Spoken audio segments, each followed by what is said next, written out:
Again, I have the clippers in my strong hand, for my right hand. I'm going to have the lever pushed away from me. So again, this is towards me, this is pushed away.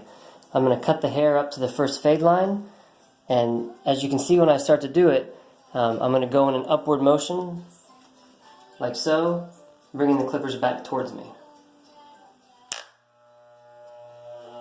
I can put my weak hand on the top of his head for my own balance.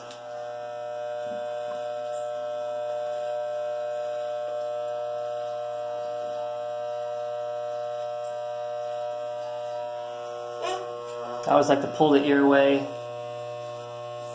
from the head so that I can get that hair that rests behind the ear.